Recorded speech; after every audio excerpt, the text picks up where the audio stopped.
Buenas tardes, queridos amigos de EBTV. Bienvenidos a una nueva edición de Rompecabezas. Soy Carolina Jaime Branger y mi invitado de esta tarde es el escritor Leonardo Padrón. Leonardo acaba de presentar, editado por Pretextos, su antología de poesía. Creía que era la primera, pero ya me enteré que es la segunda, que se llama La difícil belleza de las esquinas. Y me voy a poner los lentes para leer de los libros que viene esta antología. Son Balada del año 93, Tatuaje del 2000, Boulevard del 2002, El amor tóxico del 2005 y Métodos de la lluvia de 2011. Bienvenido, Leo. Gracias por acompañarnos en la tarde de hoy. No, a ti, Carolina, muchísimas gracias por esta invitación para hablar de poesía, que no suele ser usual que los medios se interesen en esto, así que te lo celebro y te lo aplaudo. Gracias. A mí me encanta la poesía. Yo siempre tengo en mi mesa de noche con los libros que voy a leer, siempre tengo un libro de poesía. Qué bueno, qué bueno. Y a veces son antologías o a veces es un solo autor. Una vez me dio por leer a Robert Frost y lo volví a leer y lo volví a leer y cada vez le encontraba significados distintos y esa es la maravilla de la poesía. Por supuesto, tú puedes leer un libro y releerlo eternamente y siempre te va a generar nuevos significados, nuevas lecturas y nuevas emociones, pues, ¿no? Sí, y todo va a depender del momento de tu vida que estás pasando, ¿no? Y ahí es Claro. donde te das cuenta de que la belleza va y viene, o sea, va en dos sentidos. No es que es bello lo que tú escribiste, es Mm, que es bello lo que yo sentí también. mm, O es claro, duro, o es doloroso, pero o tú trataste de escribir algo bello y yo lo percibí como algo doloroso. así es. O sea, esa comunicación es una cosa increíble porque es inagotable, porque cada vez produce sensaciones distintas, ¿no? Exactamente, es lo que llaman como la polisemia del arte, porque siempre a la gente, a todo el mundo, Claro. le va a generar lecturas, goces distintos, ¿no? Experiencias estéticas totalmente distintas. Así que por eso es que es tan nutritivo, ¿no? Conectarse con el arte en toda su disciplina. Así es. Tú sabes que yo tuve un profesor en los Estados, cuando estaba haciendo la maestría en los Estados Unidos de filosofía del arte, que él nos contó que cuando él estaba en bachillerato, había un profesor que le gustaba mucho un autor contemporáneo, no me acuerdo el nombre, no era muy conocido, y él hablaba de una simbología alrededor de un ruiseñor. Resulta que ellos vivían en un pueblito en el Midwest, metido por allá por el medio de más nunca, y se enteran de que el escritor va para el pueblo a dar una charla en una cosa, una especie de Ateneo, y este se empeña en que tiene que ir para la escuela. Entonces consiguen que el escritor en efecto vaya a darle una charla a los muchachos. Y bueno, él habla de su obra, no sé qué, y no nombra a Ruiseñor. Entonces el profesor le dice, por favor, yo quisiera que usted elaborara un poco sobre la simbología del ruiseñor, porque yo les he explicado a los muchachos tal y tal cosa. Y dice mi profesor que el escritor se le quedó viendo y le dijo, ¿cuál ruiseñor? Yo le dice, el ruiseñor que en tal libro prefigura tal y tal. Le dijo, mire, yo me alegro mucho de que para usted haya significado todas esas cosas, pero yo creo que si yo lo puse fue de relleno, porque yo no me acuerdo.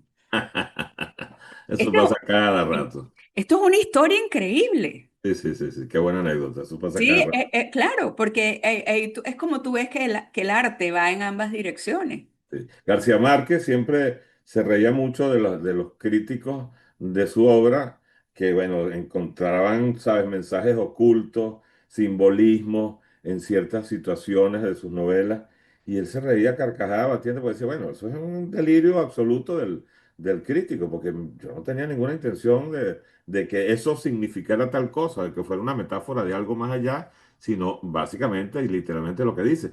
Pero eso es el prodigio, ¿no? De cuando tú Claro. modificas algo en el lenguaje artístico, que va a empezar, la gente lo va a traducir como lo vive. Bueno, yo Punto. me acuerdo una vez en el Rijksmuseum de Ámsterdam que una guía diciendo lo que Rembrandt había pensado cuando pintó la Ronda Nocturna. Y yo me Mm, acuerdo que yo le pregunté, y dije, ¿y él escribió eso? mm. No. Entonces digo, ¿cómo sabe lo que pensó? Claro, exacto. Y ella se quedó así como, ¿sabes? Que sorprendida que le hubiera preguntado eso, pero realmente la pregunta era pertinente, ¿no? Por Porque yo, supuesto. yo lo que estaba pensando era, o sea, ¿en dónde escribió Rembrandt eso? Porque lo quiero leer, ni siquiera fue, tú sabes, para hacerla quedar mal ni nada de eso. Pero ella se sintió mal por mi pregunta. A ver, hay muchos temas en toda esta antología y pienso que que debió ser un trabajo difícil escoger los que ibas a poner, ¿verdad? Sí, muchísimo. De hecho, ahí no está, por ejemplo, mi primer libro, que se llama La orilla encendida. Yo muchas veces digo que un escritor escribe un primer libro para poder esconderlo después, ¿no? Y bueno, decidí aquí que no estuvieran en ningún poema de ese libro. Bueno, entre otras cosas porque la editorial me pidió que no fuera una antología muy extensa, por razones obvias.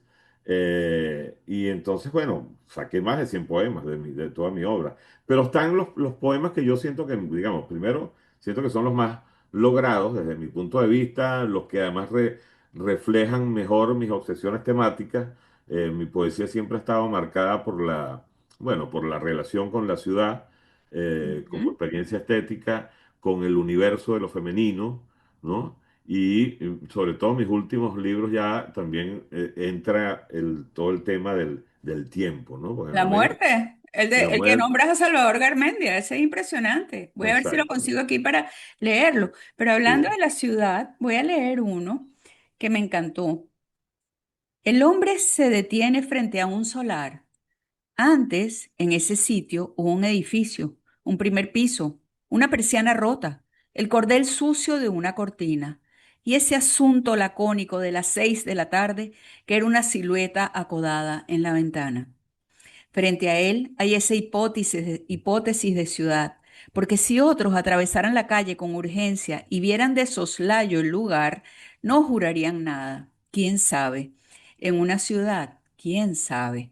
Solo él asegura, desde el fondo de su edad, que allí, en ese rectángulo de aire, estaba su apartamento. Justo por donde acaba de pasar el viento con cierto desdén, ese hombre dormía, masticaba los bordes de un libro o simplemente se dedicaba a ser infancia. Ahora no hay nada. La sombra de un avión atraviesa el pavimento y lo trae al presente. La ciudad reinicia sus zancadas, frenética y cómoda, con soltura y oficio. El hombre ya no está. En la calle siguiente es un giro más de la multitud. Uy, qué buena idea que invocaste ese poema. Ese poema, sabes que es absolutamente autobiográfico. Yo lo puse en tercera persona. Párate ahí, que vamos a identificar el canal y ya regresamos para que me Ok, cuentes de ese poema. por supuesto.